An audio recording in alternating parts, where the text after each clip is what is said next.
Now, in this video, we are going to see the XRG analysis for a closed system. So, we know already that what is closed system. Closed system means the mass cannot cross the system boundary, but energy can. And XRG means the maximum amount of obtainable work what we are getting from a cycle. So, that is the amount of XRG. Now what we are going to see here, that for a particular closed system, what will be the exergy. Okay, so suppose this is a particular closed system. In this closed system, a state change is occurring from state point 1 to state point 2. Any kind of state change is occurring there. You can consider it is an expansion device. So expansion device means it is a work producing device. You can consider it is a cylinder piston arrangement where the expansion of the cylinder working fluid is actually executing there. So as a result of that, some work will be produced. So it is obviously a closed system, mind it. So while the system is closed, that means the system boundary won't, the system boundary it can expand because the piston is gradually moving up, isn't it? So before of that, I have shown you that what is the surrounding work. Surrounding work video, you can go back to that particular video. What is the surrounding work for a closed system? That point of time I have shown that each and every time as atmospheric pressure is working on the system boundary of this closed system. So while the expansion process is going on, that point of time that piston has to do some work just to push back the surrounding. That's why some work actually going to be consumed for this surrounding work. Okay, and that surrounding work only is valid for a closed system, not for an open system, because the system boundary for an open system is a rigid one, so it cannot move at all. But system boundary for a closed system, it is not a rigid one. That's why the surrounding work actually comes into picture for a closed system, not for an open system. All these things I have explained earlier video, which is known as surrounding work for closed system and open system. Now consider this one is a closed system. Mass of, suppose considering mkg of mass, and the temperature of the system is considering T. Okay, so it is a work producing system, so I can consider the amount of work it is producing, that is W. Okay, now this is the surrounding.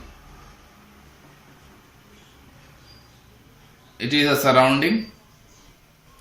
So just before of this video, I have while I have given a particular video lecture for XRG for a finite body, that point of time I have shown that if this kind of heat transfer, suppose the surrounding temperature I am taking as T naught and the closed system temperature is T, and obviously here the T naught is greater than T, so the surrounding temperature is a higher one than the closed system. So obviously heat will going to be transferred from the surrounding to the system, so to the closed system, because T0 is higher.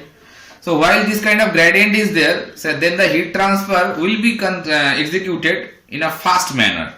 That means it is going to be an irreversible process. If the process is going to be irreversible one, then it is very difficult to analyze. That's why by hook or by crook I have to switch that particular heat transfer from irreversible process to the reversible process. And the easy process for doing that I have shown just earlier video of this one. That is the easy process if you connect a reversible heat engine in between them two.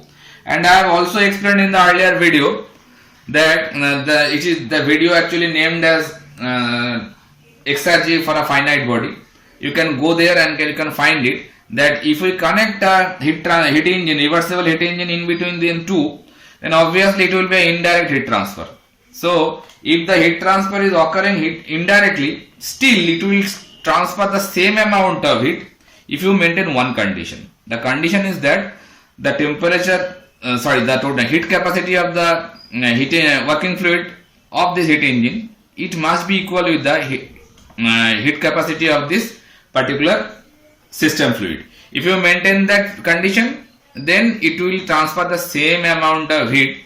If you remove the heat engine, if you connect the heat engine, the heat transfer amount will be same. So just for the sake of the from irreversibility to reversibility, I am connecting a reversible heat engine in between them two.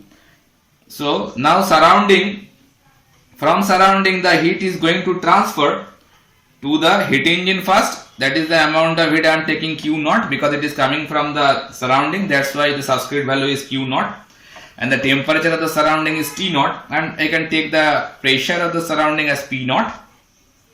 Now heat is going to transfer to the reversible heat engine, so obviously it will produce some work. I am taking that work like W net, that is the reversible heat engine, or rather say Carnot heat engine. Okay, so I can write it WC also, that is the Carnot heat engine actually. Okay, now some amount of heat is going to reject by the heat engine. I am taking that by Q.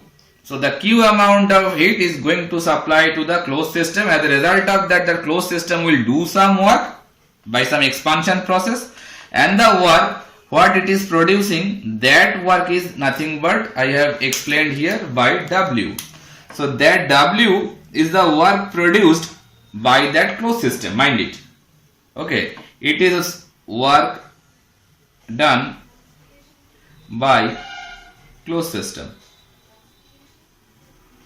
and that W net, that is nothing but the Carnot heat engine output. Okay, both are different completely.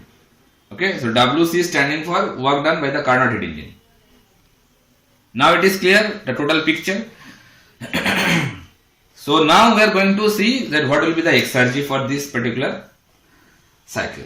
So now first of all, if I find that net work, that is the amount of net work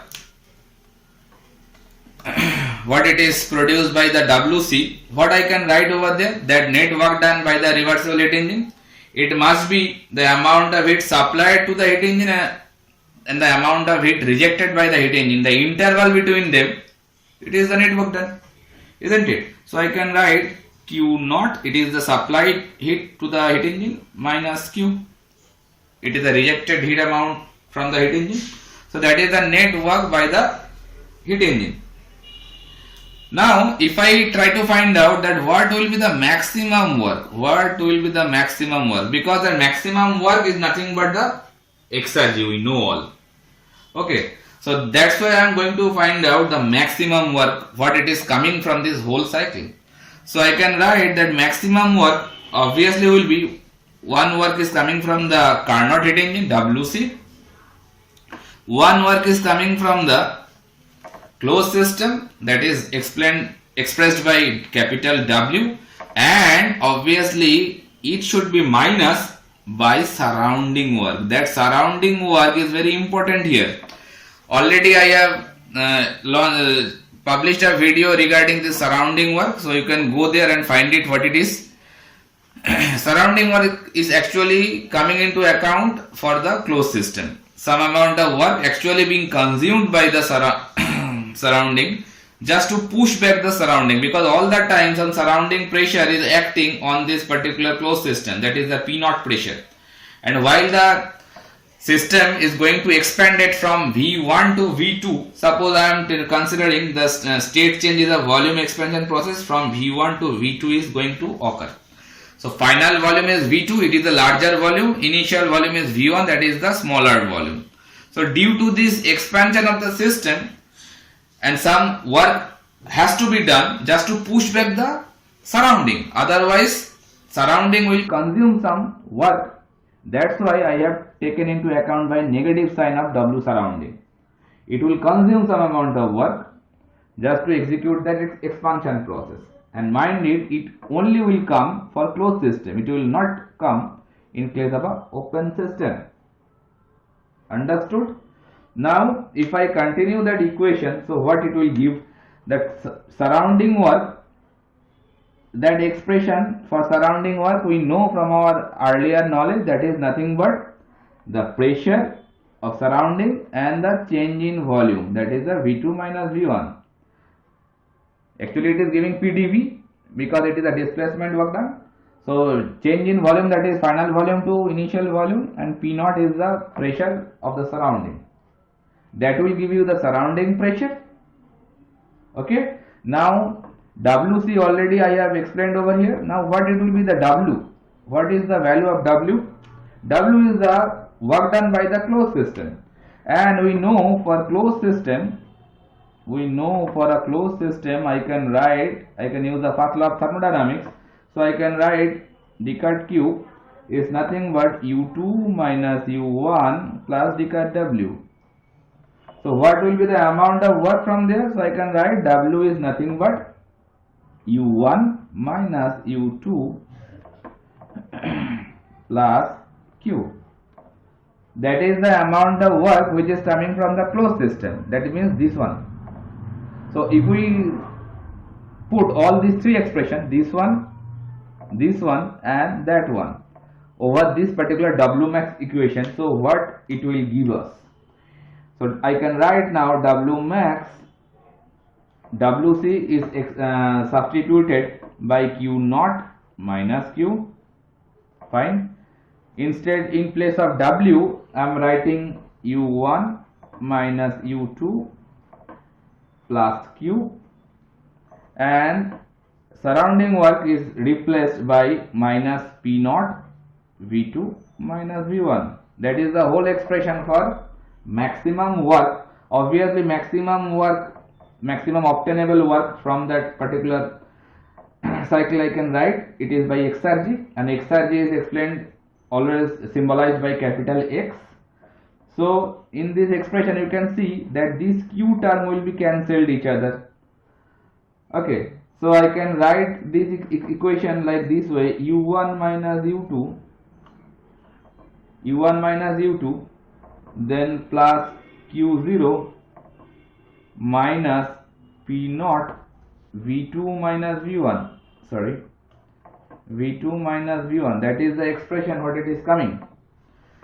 Okay. Now from absolute temperature scale, we know that for reversible cycle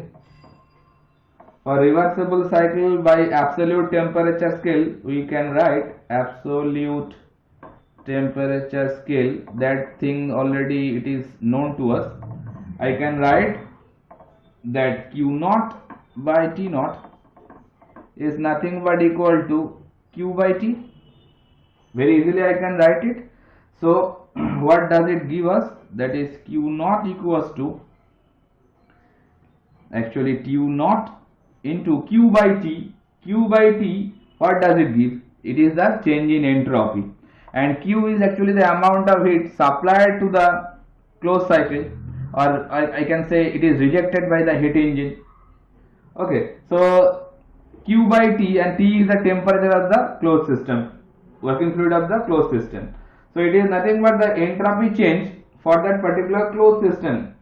If what amount of entropy change is occurring inside that particular closed system, that is nothing but I can write S2 minus S1.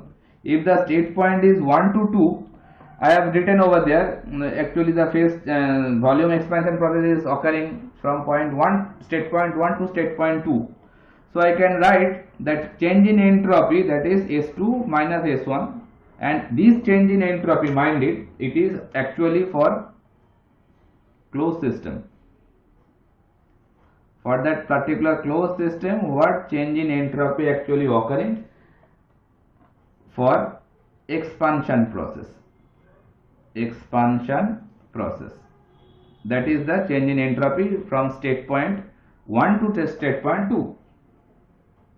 Okay. Now this particular expression, Q naught expression, I am going to substitute over here.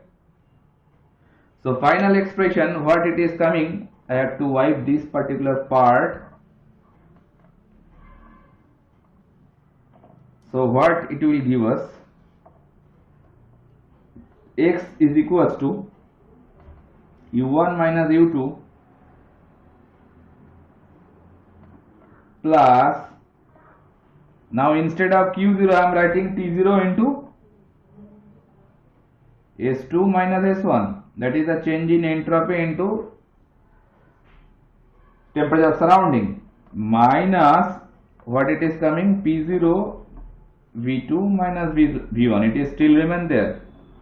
Okay, now if I arrange that particular equation to some extent, suppose I am taking, first of all, I am taking a minus common from there forcefully, so it will give you S1 minus S2, and this one also I am taking a forcefully a minus common, so P0 V1 minus V2. Why I am doing this one? Basically I have to arrange that equation in a good manner, that's why. Okay, so all these one subscript values I am taking together. So internal energy for state point 1 minus T0 into S1, that is for state point 1, entropy for the state point 1. Then also I am taking P0 into V1 taking together. So that will be a first bracketed term, and the second minus of, then the rest part U2 minus T0 into S2 plus P0 into V2 in the same manner. Okay, now this expression you can see, internal energy minus T0S1 plus P0 V1, that expression actually is known as a function which is known as availability function. I am again repeating this particular expression. If you generalize this thing, so I can write that U minus T0 into entropy plus P0 into V, this is the expression which is known as availability function. Availability and available energy, they are very same. In many books they have explained very critically, but actually availability and available energy, they are very same. By a thin hairline you can put a difference between them two. Actually available energy, it is a continuous conversion of heat into work. That's why available energy actually used for a cyclic device. Okay, now availability, it is actually the same thing, the maximum amount of obtainable energy, but it is actually used for a particular process, not for a cycle. But in a rough manner you can say always that availability and available energy, they are very same. Okay, so mind it that availability term generally used for a particular thermodynamic process, and available energy is generally used for a thermodynamic cycle or cyclic device. Okay, so these particular three terms, if you write like this way, that is a function which is known as availability function, and that availability function actually expressed by a Greek letter which is phi. So I can write that phi, it is the availability function. It is written like this: U minus T0 del S plus P0 V. That is the availability function. It is expressed by phi. So here I can finally, if I want to explain that X expression, that is the actually exergy equation. So exergy equation for this closed system, I can finally jot it down like this way: X is nothing but phi 1 minus phi 2, because if we put the subscript value 1 for this equation, it will give you phi 1, and if you put a subscript value of 2 for this whole availability function, then it will give you phi 2. That's why I can write that available energy, that means the maximum obtainable energy from a process or for a cycle, you can write that X equals to phi 1 minus phi 2. And mind it, this expression is actually valid for a heat addition process or for a heat rejection process. I am again repeating my words. This particular expression is valid for a heat addition process like this one, or it can be a heat rejection process. Heat addition process, that means the closed system is working like a work producing device. And if it is a heat rejection process, that means it must be a compression process. So I am again repeating, if the closed system is working like a work producing device or work consuming device, or rather say heat addition process or heat rejection process, both the ways you can use this particular expression. Okay, that is the expression of available energy for a closed system for any kind of work. It can be a work producing, it can be a work rejecting, it can be a heat addition, it can be a heat rejection. For both the process, you can use x equals to phi 1 minus phi 2, where phi is the availability function and that function is explained by these particular three terms. Okay, so that is the whole thing regarding exergy analysis for a closed system.